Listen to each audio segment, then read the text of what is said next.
Hi guys. आज एफकेट 2 2021 के बारे में बात करने वाले हैं और कुछ लोगों को डाउट्स है कि एग्ज़ाम पोस्टपोन हो सकता है या नहीं, क्योंकि एडमिट कार्ड अभी तक नहीं आया है। काफ़ी कम दिन रह गए हैं एग्ज़ाम के लिए, तो ये डाउट आना जायज़ भी है। तो लेट अस सी। तो सबसे पहले कुछ फैक्ट्स एग्ज़ाम के बारे में। एफकेट एग्ज़ाम 28 से स्टार्ट होने वाला है और जो इनिशियली एडमिट कार्ड की रिलीज डेट थी वो 12 अगस्त थी। और अब देखें, अगर हम एग्ज़ाम के लिए, तो सिर्फ अराउंड 10 दिन रह गए हैं। और जनरली अगर हम देखें किसी भी एग्जाम के लिए या फिर एफकेट की भी, अगर हम प्रीवियस जो एफकेट हुए हैं उनकी बात करें, तो लगभग 15 दिन पहले, तो मिनिमम 15 दिन पहले इनफैक्ट जो है एडमिट कार्ड आ ही जाता है। जो कि इस केस में नहीं है। अभी सिर्फ 10-11 दिन रह गए हैं और एडमिट कार्ड अभी तक रिलीज नहीं हुआ है। तो अब हम देखते हैं कि क्या हो सकता है। अब फ्यूचर में एडमिट कार्ड जो है अभी तक रिलीज नहीं हुआ है, तो हो सकता है एग्ज़ाम पोस्टपोन हो जाए, क्योंकि सिर्फ 10-11 दिन रह गए हैं। और जब ऐसा होता है कि एडमिट कार्ड नहीं आता है सिर्फ कुछ दिन रहने पे भी, तो हमने पास्ट में देखा है कि जेई और नीट, जब कोविड अपने पीक पे था, तो ये एग्ज़ाम्स भी पोस्टपोन हो गए थे और तब भी यही हुआ था, एडमिट कार्ड नहीं आया था। तो ये इसके साइंस हो सकते हैं कि एग्ज़ाम पोस्टपोन हो जाए।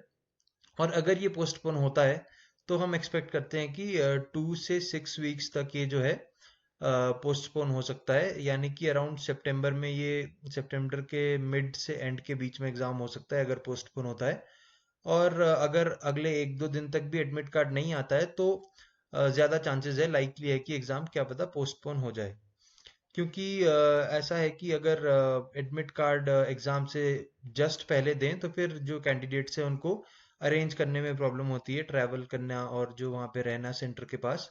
तो इसलिए एक्सपेक्ट करते हैं कि एडमिट कार्ड जो है वो अराउंड 15 दिन पहले तो आए ही एग्ज़ाम से।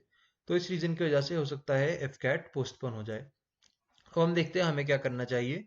तो सबसे पहले we have to look at the positive side, और हमें एटलीस्ट ये देखना चाहिए कि हमें थोड़ा एक्स्ट्रा टाइम मिल गया है रिवाइज करने के लिए, एफ कैट के एग्ज़ाम के लिए। और अपने आप को मेंटली प्रिपेयर रखना है कि अगर पोस्टपोन होने की अनाउंसमेंट हो भी जाती है, तो हमें मेंटली प्रिपेयर्ड रहना है कि हम घबराएं नहीं पोस्टपोन होने की वजह से। इनफैक्ट पॉजिटिव साइड को देखें और अपना जो स्केड्यूल है वो भी क्योंकि कुछ लोग एग्जाम्स होंगे, कोई जॉब करते होंगे, तो हमें अपने स्केड्यूल को उस हिसाब से मॉडिफाई करना होगा कि सितंबर में अगर एग्ज़ाम हो, तो हम उसको अटेम्प्ट कर सकें। तो इस तरह से हमें अपने स्केड्यूल को मॉडिफाई करना पड़ेगा। अब हम देखते हैं कि जैसे कि आई नेट है, जो नेवी का एग्ज़ाम था, एफ कैट का काउंटर पार्ट काइंड ऑफ, वो कोविड की वजह से उसे कैंसिल कर दिया गया है। और सिर्फ ग्रेजुएशन के मार्क्स के बेसिस पे ही एसएसबीस के लिए कॉल आएगा। वैसे ही क्योंकि नेवी ने किया है, तो एफकेट का भी, एयरफोर्स का भी हम कुछ पक्का तो नहीं कह सकते हैं, पर अगर ऐसा कुछ हो तो हमें मेंटली प्रिपेयर रहना है इस चीज़ के लिए भी। तो एट दी एंड हम कंक्लूजन पे अगर आए, तो हम देखें कि अगले 1-2 दिन तक अगर एडमिट कार्ड नहीं आए, तो हमें अपने आप को मेंटली प्रिपेयर करना चाहिए कि क्या पता एग्ज़ाम पोस्टपोन हो जाए। और मैं आपको बहुत क्लियरली और ऑनेस्टली बताना चाहता हूँ कि ये सिर्फ एक पर्सनल लेवल पे हम एक्सपेक्ट कर रहे हैं कि ऐसा हो सकता है, और ऐसी कोई भी ऑफिशियल अनाउंसमेंट नहीं की गई है। तो इस बात का भी आप ध्यान रखें। और at the end, thank you. अगर आप अपडेट्स और चाहते हैं रेगुलर, तो काइंडली सब्सक्राइब द चैनल। और thank you and all the best for upcoming exams.